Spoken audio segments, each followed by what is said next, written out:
awake today? Yes. Hold that for me. It's nice to have all this help up here nowadays. I tell you, I used to be able to do this all by myself. Well, it's good to see everybody here today. Guess you've heard the news that next Sunday we're going to have a Thanksgiving worship service as opposed to church and community. With everything that's going on, we thought, well, we're going to kind of slow down a little bit and just kind of pause and think about all the things that we're able to be thankful for as a church. The things we've talked about and done this year has been pretty crazy.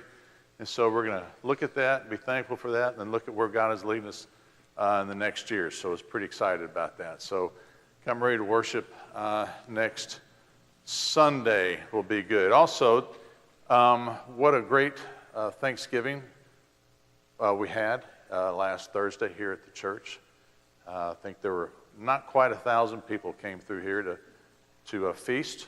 And so that was a good time. A lot of people involved with that. So big thanks and to everyone who participated in that. Yeah, big hand. A lot of good work. A lot of good work.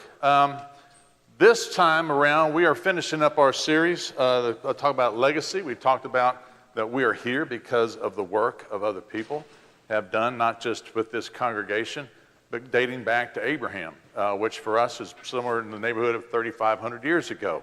That was a long time ago. Thank you, Tay. Thank you for that affirmation.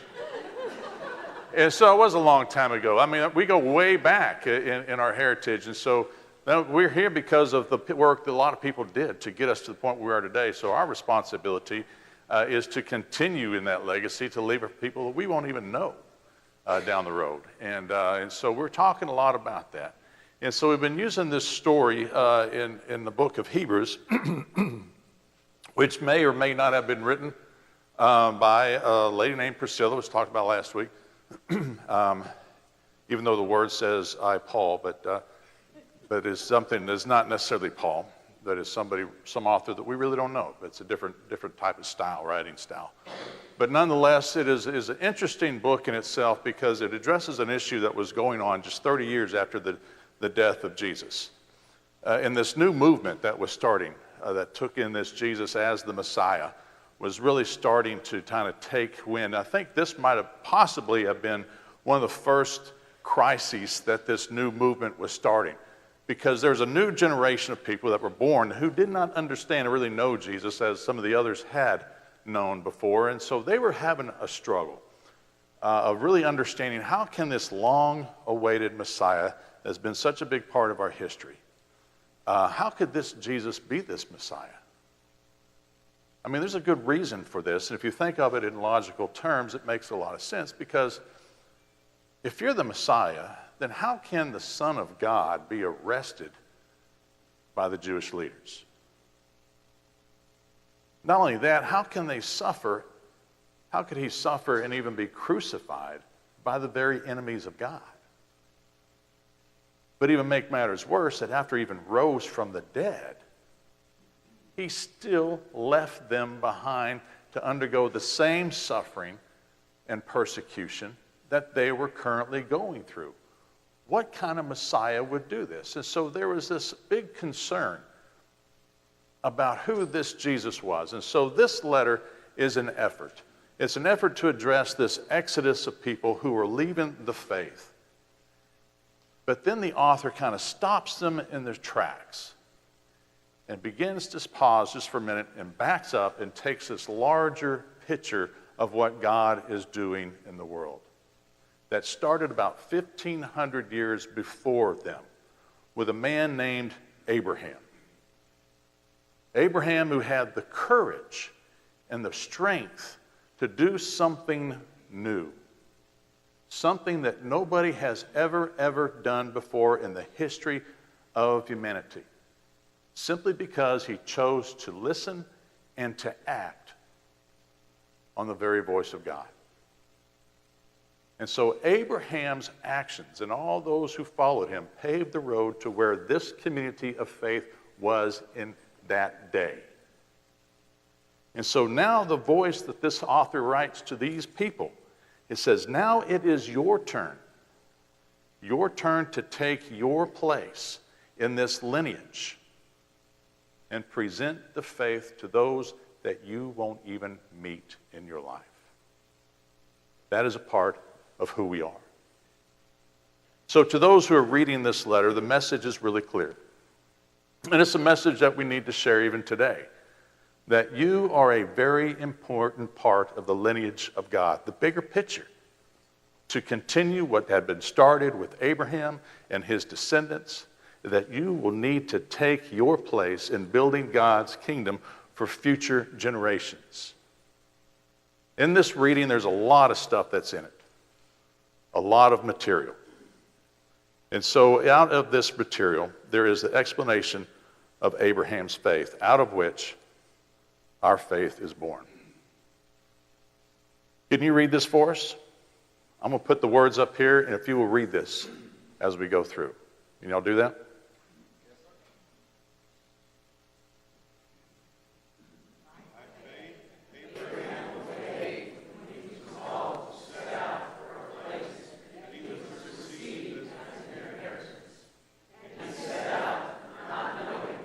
Going.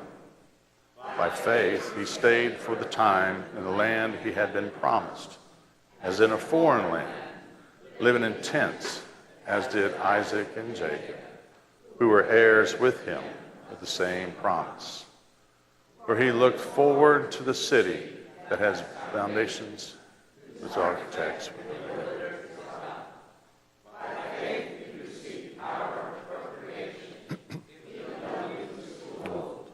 and Sarah herself was barren, because he considered himself who had promised. Therefore, from one person, and this one as good as dead, descendants were born, as many as the stars of heaven, and as the innumerable grains of sand by the seashore. All of these died in faith, without having received the promise. They had been thinking on that.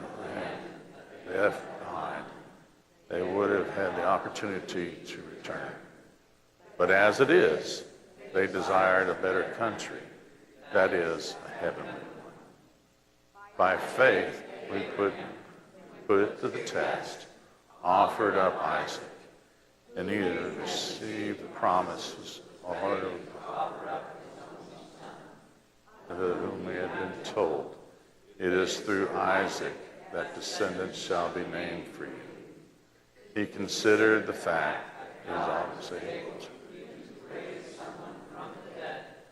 And figuratively speaking, he did receive him back. By faith, Isaac evoked blessings for the future of Jacob and Esau. By faith, Jacob, when dying, blessed each of his sons of Joseph. Did a very good job. Thank you. Powerful song, powerful song. What I like about this song is it kind of confronts the highs and lows that we go through in life, that sometimes we feel like if there's some things that are going wrong in our life, whatever they might look like, that we're doing something wrong. Maybe God's punishing us. Maybe God is not happy with the situation that we're in. But this talks about that's just life. And the nice thing about this God is that God doesn't turn God's back on us. It's a constant move of moving forward and picking us up and giving us strength to learn, to grow, to go, continue, never banning us. And that's kind of what this whole series we're dealing with talking about our legacy. And this person that we refer to as Abraham, who, in the book of Genesis, if you haven't read his story, really encourage you to do that. It's chock full of a lot of things that are going on in his life, and the changes he had to make was just remarkable. That some things that we would never dream of doing in those changes that he made. But he is the one. He was the one that God chose to usher in this new people, the people of God, who 3,500 years or so later, we continue to benefit from the things that he was able to do But his relationship with God was never, ever easy. And that's something we need to hold on to. You know, sometimes we look at these figures in the Bible and say, well, they had it made because God's over here going, hey, guys, take a left, take a right. But it's just not how it works. He made some mistakes along the way, but he never lost the faith of understanding that God is with me even during all of these hardships and leading me and directing me. And he had to make some very serious changes in his life. And that's something also that you can't overlook. He was told by God to leave his father's household. He was told by God to leave every single thing that was familiar to him and to set out into a journey into a new land. And we think, well, big deal. We do that all the time right around here, don't we? My kid, they went to college and never saw him again. They do it all the time. But this isn't today. 3,500 years ago, it was a different world we lived in. Don't know if you realize that. Heck, it was a different world than 35 years ago. You imagine 3,500 years ago about the way that they thought? To leave everything that you have and to set out into a land simply because you hear a voice of God telling you to do something? People simply did not do that in that time of history because they had this clan mentality. And this clan mentality stated that everything that has happened in this clan is going to happen again. They believed that they were born into this cycle of events, right? And you're going to die somewhere in this cycle of events. This endlessly repeats itself over and over and over again. In other words, there's nothing that was ever new. Nothing. Just constant repeating over and over. So what happened to your ancestors, you know what? It's going to happen to you. And what happens to you, you know what? It's going to happen to your kids. And what happens to your kids is, guess what? It's going to happen to their kids. And it goes on and on and on and on and on. We can do this for thousands of years, people. But then, God did something new. God called out to Abraham, and Abraham decided to leave. Step out of that cycle. And he walked in to a new future. And that has never happened before, because no one in their right mind has ever conceived of a world or a life or a future outside the predictability of that clan. And a new idea in human history has now been given to us because of this God. So the question is, why Abraham? I got a sneaky feeling he's not the first one God tried to convince to do this. Man, was it ever hard to step out. So why would he do it?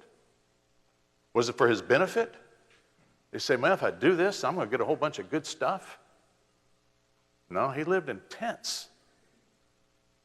He was fearing for his life. You step out into what you only know, into a world of people you have no idea who they are. You don't even know where you're going to lay your head at night, much less if you're going to live to see the next morning. He left his wealth, he left his security, all on a promise from a God that he never met. Abraham didn't do it for himself. He didn't even do it for his kids. Certainly didn't do it for his grandkids. He did it why? Because God came to him and told him that God was doing a new thing. And Abraham was going to play a very important role in God's history so that people who followed Abraham's example generations from now will know the joy of living in that relationship with God. It's a remarkable story. But the author of this reading in Hebrews this morning points out Abraham's faith and the faith of his ancestors who worked hard, who made commitments, who suffered, who lived in uncertain times, paved the way for future generations. That also includes you and I. And they did this because they trusted God's promise. that God would never leave them. They will never be alone. And that God will always show them the way that leads them to good. And so trusting this God who wants to do good for those who worship God is also very revolutionary. We kind of take these things for granted, I think, in our day and time. But to really understand the impact of this statement that Hebrews lady is writing to really understand what is going on in the story and the relevance of the point that the author is making, you have to understand the ancient world.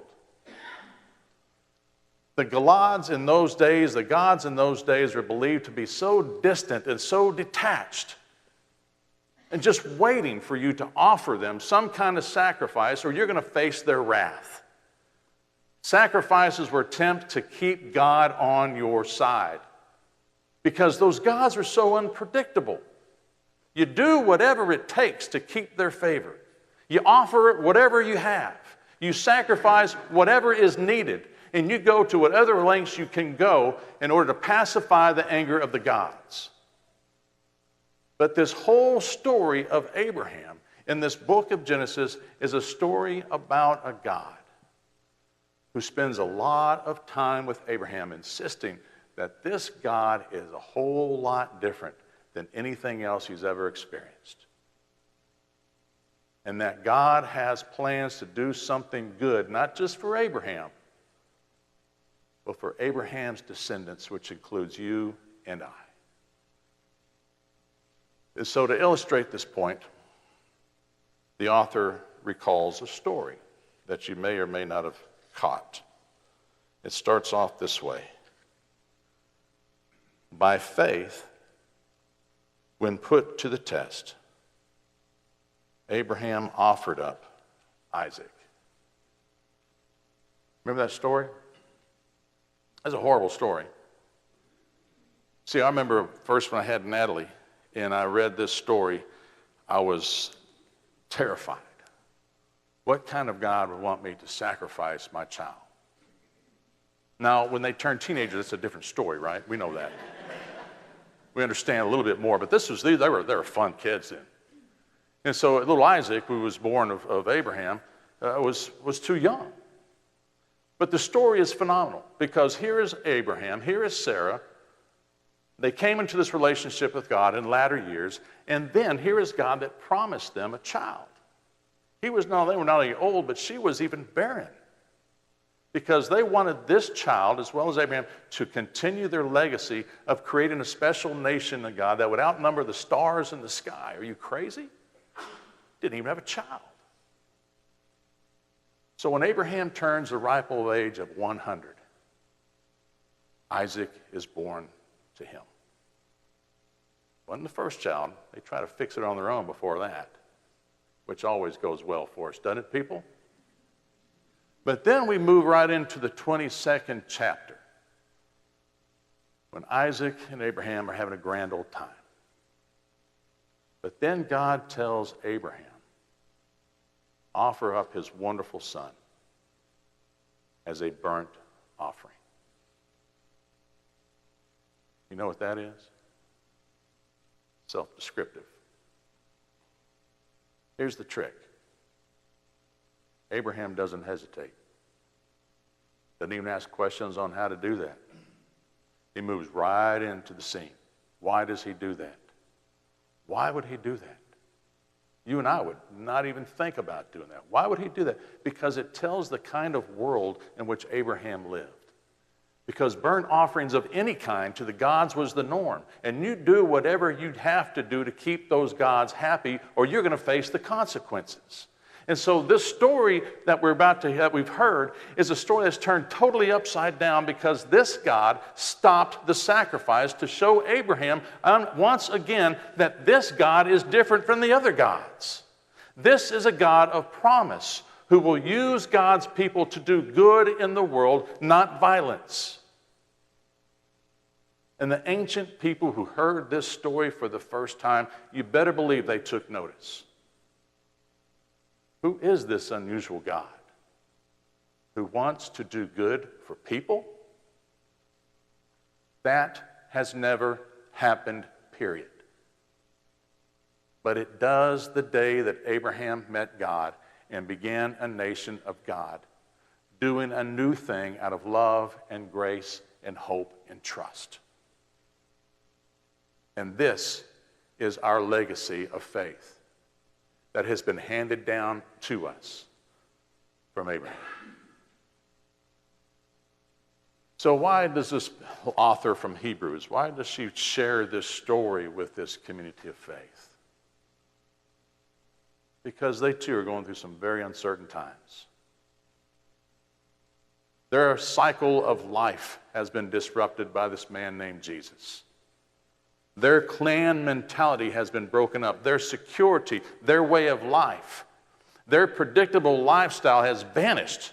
And doubt began to creep up into their minds. Why are we suffering? Why is my life disrupted? Why are there all of a sudden these uncertainties? Why are all of our traditions, our way of doing things, all the familiar things to us, why are they being challenged? Why are they being changed? Why are they non-existent? And the answer is clear. Because God is doing a new thing, and you, my friends, are a part of this exciting process to open doors to a world of people who have never had the opportunity to experience, much less worship, a God of love, a God of grace, a God of hope, a God that you can trust with the very core of your soul. Yes, there will be times it will be difficult. Yes, you'll go through some periods of suffering. Yes, there'll be doubt that crosses into your mind. Yes, there'll be some sacrifices you will have to make. But that God has demonstrated throughout God's history with humanity that God can be trusted and that God desires what is good for you and your descendants, people you'll never meet, even descendants in our own community who do not even know this God, but will benefit from what you do on this day. Our responsibility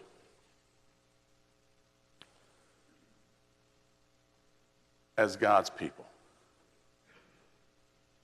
is not to insist that we have to do things our way. It is not to go back into the past and try to relive it and pull it back to the present. It's not to control what happens here.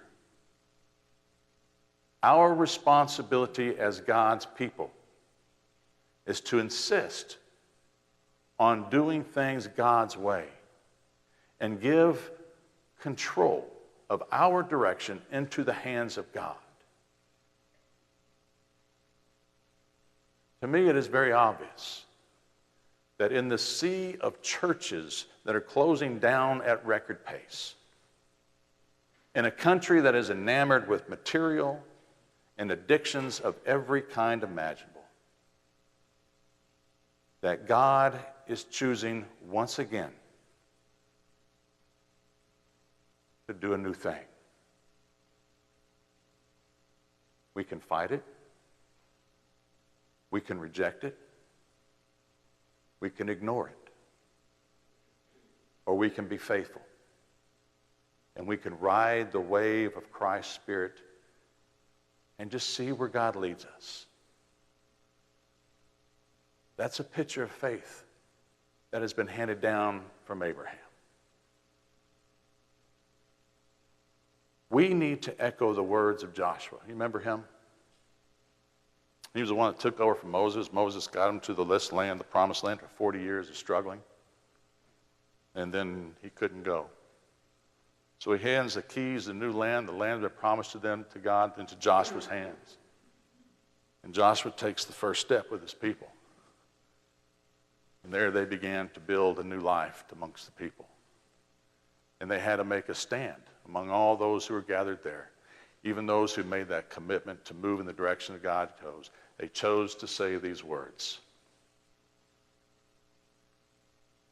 As for me and my house, we will serve the Lord. We will move in the direction that God desires for us to go. We will put aside our stuff. We will forget the things of the past, but not forget what they made us into being, but see what they can make for other people. we will serve the Lord, and in doing so, we will create opportunities for people to experience the love and the grace and the mercy of God. To learn once again what it means to trust God with the very essence of your soul. And to be for the people what God has become for you. This is a commitment we make. It's a commitment we have to make together as a community of faith. Young, old, rich, poor, male, female, it doesn't matter. But we gather as God's people to recall who we are, to know who we are, and to commit to who we are by listening to a God that calls us to do things that we don't even know where it's going to go. But we trust it'll be one heck of a ride. In a minute, we're going to share this communion table because this is the place where we drop all of our differences, all of our anger, all of our attitude, and we just let it melt away. And we allow the Christ, the bread of Christ, the blood of Christ to unite us as a people of God. God's people. It's the vision that was given to Abraham and is born in you today. So as I pray, the band will come forward and we'll prepare ourselves for our time of communion. So let us pray.